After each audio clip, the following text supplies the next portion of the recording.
इस दौरान जो मुख्तलिफ आप समझ लें सियासी, माशी, आइनी जो तजर्बात हैं वो करके देख लिए, मगर अब तक के तमाम तजर्बे नाकाम नजर आ रहे हैं और मुल्क हर गुजरते दिन के साथ तबाही और बर्बादी की तरफ जा रहा है। तो ये कल जो है सो जापान में G7 की मीटिंग हो रही है और ये G7 की मीटिंग इंटरेस्टिंग ये है, इंडिया अंदर है, चाइना बाहर है। China is not invited, India is in. So what does that mean? लेकिन मेरी नज़र में the top 3 powers today are US, China, India.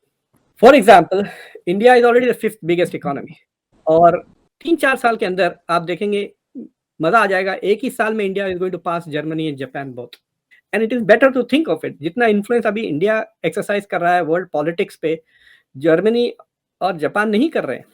दूसरी तरफ प्रॉब्लम ये है कि अवाम के उनकी ज़हनी हालत ऐसी हो गई है कि वो इमरान खान के लिए जो है फौज पे हमला करने के लिए, मरने मारने के लिए तो तैयार हैं, लेकिन जो है वो आटे के लिए, चीनी के लिए और ये महंगाई के तूफान में जो घिर चुके हैं उसके खिलाफ एक बात करने के लिए तैयार नहीं।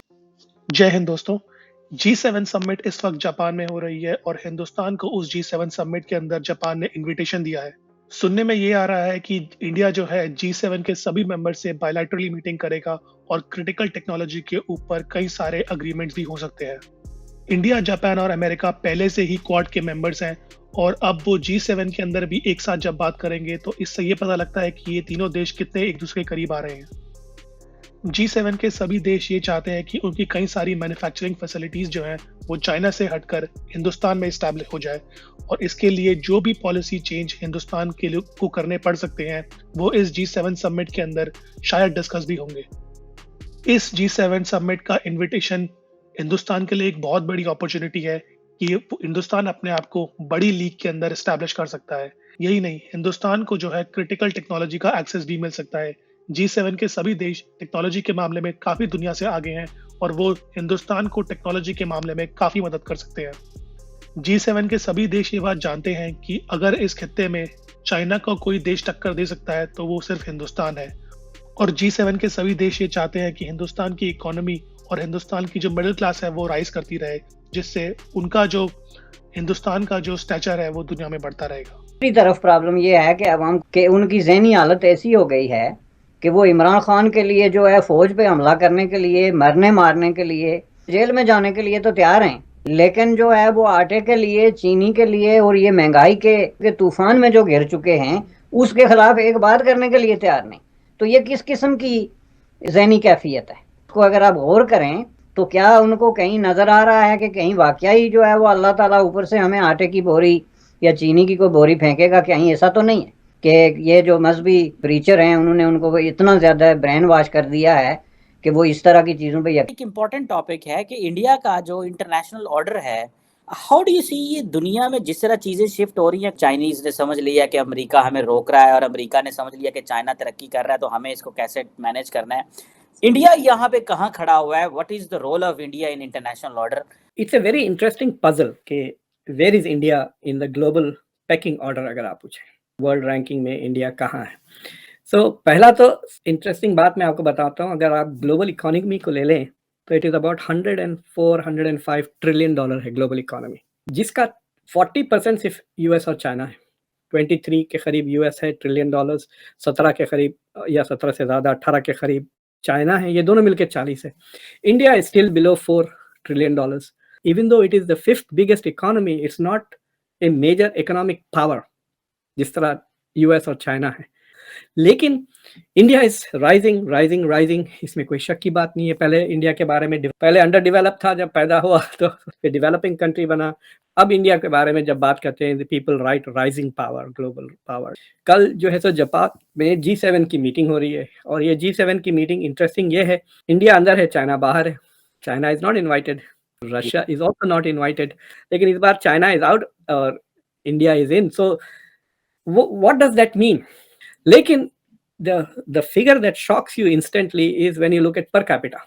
अमेरिका का पर कैपिटा 70,000 के करीब है, इंडिया का 2,000 कुछ है। So in that sense the question arises कि is India is not yet a developed country. लेकिन मेरी नज़र में the top 3 powers today are US, China, India. वो कैसे sir? For example, India is already the 5th biggest economy और 3-4 साल के अंदर आप देखेंगे मजा आ जाएगा। एक ही साल में India is going to pass Germany and Japan both, 1 ही ट्रिलियन का फर्क है।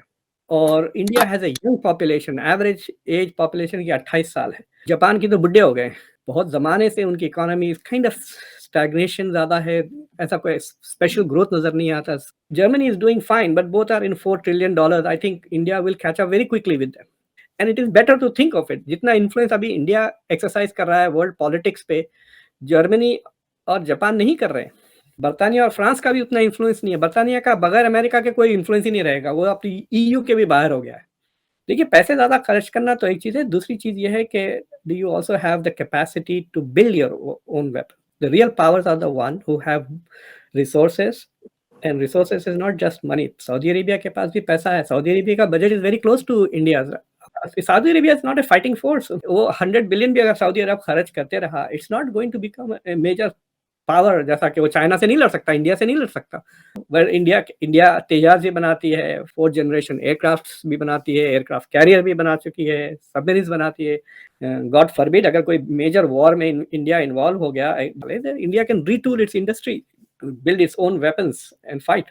उस तरह से तो आई वुड से कि India is in much better position than Russia also. तो मुझे that's why I think India is going to be in the top 3। It will become a big power. ये कह रहा हूँ, गरीब होंगे ठीक है। देखिए फगर भाई, अगर आप इसको याद करें, अभी यूएई हमारा 3rd हाईएस्ट ट्रेडिंग पार्टनर है और आने वाले 10 सालों में ये ट्रेड करीब 100 बिलियन जाएगा। अब यूएई को भी मार्केट चाहिए अपनी। अब यूएई फूड पार्क यहाँ लगा रहा है, यूएई सोलर पार्क यहाँ लगा रहा है, यूएई मॉल्स में इन्वेस्ट कर रहा है। ठीक है, वर्ल्ड में जियोपॉलिटिक्स बहुत ज्यादा बदल रही है। अमेरिका की इकोनॉमी में वो दम नहीं रहा जो 10 साल पहले था। सही कह रहे हैं। ठीक है, यहाँ चाइना की इकोनॉमी भी डामाडोल हो रही है। Russia is not economic power, Russia is a military power. बिल्कुल मिलिट्री तो पावर। अब लोग इंडिया की तरफ बढ़ रहे हैं from economic perspective, from a military perspective. और आप देखिए, जब मैंने आपको कहा था आईटी यूट्यूब पे हमने बात की थी, मैंने कहा we have replaced France and Britain. मैंने आपको ये बोला था या बिल्कुल आपने पहले फ्रांस और ब्रिटेन किया, क्योंकि मैं मिडिल ईस्ट तो कईयों बार गया हूँ, वहां पे सिक्का चलता था यूएई में आपके फ्रांस का या ब्रिटेन का। अगर आईटी यूट्यूब में उन्हें रिप्लेस किया गया, फखर भाई मैंने आपके चैनल पे प्रेडिक्ट किया था, आप मान के चलिए फ्रांस और ब्रिटेन का इन्फ्लुएंस वहां कम हो रहा है और इंडिया का एक एनहांस रोल हो। दूसरी